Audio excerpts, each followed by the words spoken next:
Eu nunca acreditei em nada além do que podia tocar, ver, provar. Deus era uma muleta para os fracos. A morte era apenas o apagar de uma vela menos.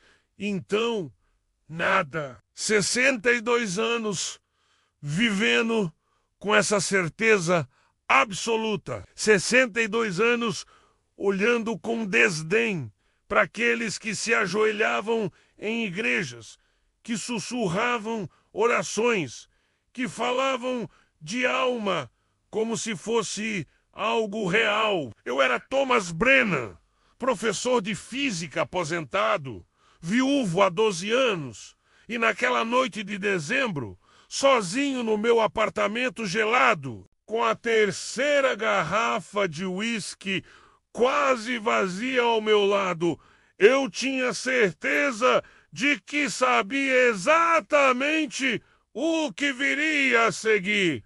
O nada. Mas eu estava errado, tão terrivelmente errado. A dor no peito começou como uma pressão surda, como se alguém estivesse pressionando o punho contra meu externo. Tentei levantar da poltrona, mas minhas pernas não respondiam. O copo escorregou dos meus dedos dormentes e se estilhaçou no chão de madeira. Lembro de pensar com uma clareza estranha, considerando a quantidade de álcool no meu sangue. É isso, cirrose. 50 anos bebendo e finalmente meu corpo desiste. Não havia medo, apenas uma aceitação cínica. Não havia ninguém para ligar, ninguém que sentiria minha falta, até que o cheiro alertasse os vizinhos dias depois. A solidão que eu havia cultivado tão cuidadosamente estava prestes a se tornar minha mortalha. A escuridão veio rápido, como alguém desligando um interruptor. Mas então, isso é onde tudo o que eu acreditava começou a desmoronar. A escuridão se foi. Eu estava acima do meu corpo. Eu sei como isso soa. Durante décadas, eu havia ridicularizado essas histórias, explicado como o cérebro privado de oxigênio cria alucinações elaboradas como o DMT liberado na morte produz experiências místicas. Mas isso era diferente. Isso era mais real do que qualquer coisa que eu havia experimentado vivo. Eu podia ver meu corpo desabado, na poltrona, boca aberta, a pele com aquele tom azulado cinza que eu reconhecia dos livros de medicina, morto. Eu estava definitivamente morto. E ainda assim, eu estava ali, consciente, pensando, observando. O pânico deveria ter vindo, mas em vez disso, havia uma calma perturbadora. Então percebi que não estava sozinho. Havia presenças. Não consigo descrevê-los como figuras, porque não tinham forma definida. Mas eu sentia que estavam ali, ao meu redor, esperando. Uma luz começou a crescer na periferia da minha visão. E instintivamente, se é que posso usar essa palavra para o que quer que eu fosse naquele momento, comecei a me mover em direção a ela. O túnel! O maldito clichê do túnel! Mas não era um túnel! Era mais como um corredor de luz líquida, pulsante, viva. E enquanto eu me movia através dele, ou era ele que se movia através de mim, memórias começaram a explodir ao meu redor como fogos de artifício. Mas não eram minhas memórias favoritas.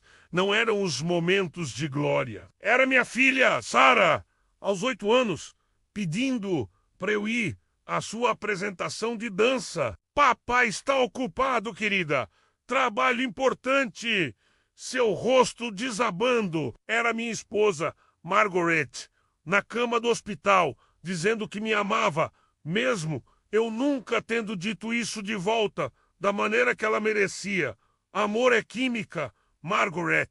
Oxitocina e dopamina, o brilho se apagando em seus olhos. Era meu colega, David, pedindo ajuda quando sua fé estava abalada após a morte do filho. Você acredita nessas bobagens? O menino morreu. David, acontece. Supere. Ele nunca mais falou comigo. Cada momento de frieza, cada vez que escolhi o cinismo sobre a compaixão, cada oportunidade desperdiçada de conexão humana, tudo ali, vívido, doloroso, inegável. E a coisa mais devastadora, eu podia sentir a dor que causei. Não apenas ver, mas experimentar, do ponto de vista deles, a solidão de Sarah crescendo sem um pai emocionalmente presente. A agonia silenciosa de Margaret, amando alguém que tratava o amor como uma equação química. O desespero de David sendo rejeitado quando mais precisava de um amigo. Eu quis gritar, quis voltar e consertar tudo, mas continuava sendo puxado pela luz. E ela estava ficando mais intensa, mais impossível de suportar. Preparei-me para o julgamento, para o fogo do inferno que eu havia ridicularizado em tantos sermões alheios. Se Deus existia e eu havia passado uma vida inteira negando-o, zombando daqueles que acreditavam, certamente haveria punição. Mas quando a luz finalmente me envolveu completamente, não havia raiva, havia amor. Um amor tão imenso, tão incondicional, tão completamente além da minha capacidade de compreensão, que me destroçou de maneiras que nenhuma condenação poderia. Não era Deus com barba branca em um trono, era tudo, estava em tudo, era tudo. E dentro daquela presença, entendi. Eu não havia sido punido por não acreditar. Eu havia me punido ao escolher viver desconectado, ao construir paredes de ceticismo tão altas que mantive afastado não apenas Deus, mas toda forma de amor verdadeiro. Não havia julgamento externo. O inferno era a revisão que eu acabara de passar. Ver claramente o desperdício que havia feito de algo tão precioso quanto uma vida humana. E o paraíso. O paraíso era o potencial que eu havia ignorado. As conexões que poderiam ter sido. O amor que poderia ter dado e recebido. Uma voz sem som, mas perfeitamente clara, ecoou através de mim. Thomas, você não está pronto. Há trabalho inacabado. E então estava caindo, sendo sugado de volta através do túnel, resistindo, gritando silenciosamente que eu entendi agora, que eu mudaria, mas sabendo que a mudança só valia se fosse vivida, não apenas prometida. A dor explodiu no meu peito como um trovão. Quando voltei ao meu corpo, menos compressões. Alguém estava fazendo compressões. Boces urrentes. Ele está voltando. Temos pulso. Meus olhos se abriram para o rosto de um paramédico jovem, não mais que 25 anos, suando, exausto de me trazer de volta. Bem-vindo de volta, senhor, ele disse, sorrindo com um alívio genuíno por um estranho velho e bêbado. Eu chorei pela primeira vez desde o funeral de Margaret. Eu chorei. Não lágrimas de dor, mas de gratidão absurda por este jovem desconhecido que se importou o suficiente para lutar pela minha vida quando eu havia passado décadas não me importando com nada. Levaram-me ao hospital, trataram a insuficiência hepática aguda, a parada cardíaca, a overdose de álcool. Os médicos chamaram de milagre. Disseram que eu deveria estar morto, que o vizinho me encontrar quando encontrou, que os paramédicos chegarem a tempo, uma série de coincidências impossíveis. Mas eu sabia a verdade. Não foram coincidências. Era uma segunda chance que eu não merecia, mas que me foi dada mesmo assim. 3 dias depois, quando me deram alta, a primeira coisa que fiz foi pegar o telefone e ligar para Sara. Não falávamos há 7 anos, desde uma briga amarga sobre o testamento de Margaret. Quando ela atendeu, sua voz cautelosa, defensiva, eu disse as palavras que deveria ter dito 1000 vezes antes. Sara, eu te amo e sinto muito por tudo. Silêncio do outro lado. Então, um soluço abafado. Pai, não posso provar o que experimentei. Não posso apresentar evidências empíricas, realizar experimentos reproduzíveis, satisfazer o cientista que ainda vive dentro de mim. Talvez fosse apenas meu cérebro morrendo, criando uma fantasia elaborada. Talvez a culpa reprimida de décadas tenha borbulhado em alucinações vívidas. Talvez. Mas aqui está o que eu sei com certeza. Passei 62 anos vivo e morto por dentro.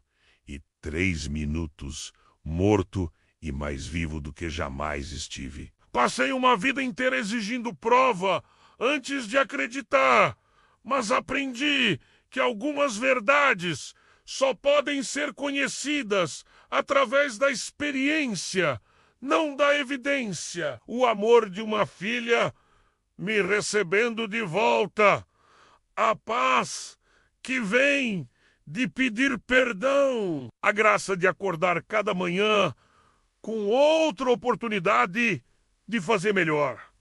Tenho 73 anos agora, 11 anos desde aquela noite. Não vou à igreja, menos ainda faço muitas perguntas, ainda luto com dúvidas, mas não chamo mais de fraqueza quando outros encontram conforto na fé. Não reduzo mais o amor à química, não descarto mais a esperança como ilusão, porque vi o outro lado.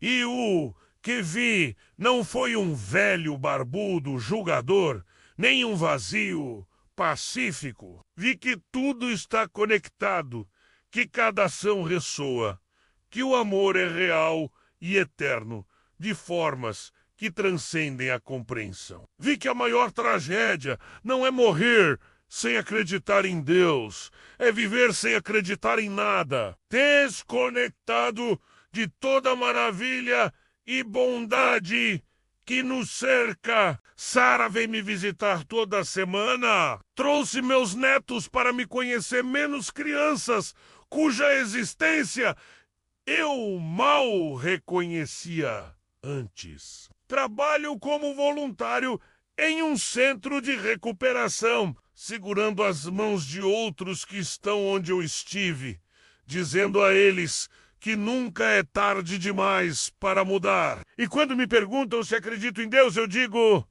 não sei exatamente o que ou quem Deus é, mas sei que há mais do que isso, que a morte não é o fim e que somos amados além da nossa capacidade de compreender. Eles me perguntam como posso ter certeza. Eu sorrio. Aperto suas mãos e respondo, porque morri ateu e acordei acreditando que a única coisa que realmente importa é o amor que damos e recebemos. E se isso não é Deus, então Deus é algo que ainda não compreendemos, mas que vale a pena buscar. Ainda bebo café, não uísque, ainda questiono. mas agora com humildade, não arrogância. E toda noite, antes de dormir, faço algo que teria ridicularizado o velho Thomas por fazer. Sussurro uma gratidão ao universo, a Deus, ao mistério. Não importa o nome, por aqueles 3 minutos de morte que me ensinaram finalmente como viver.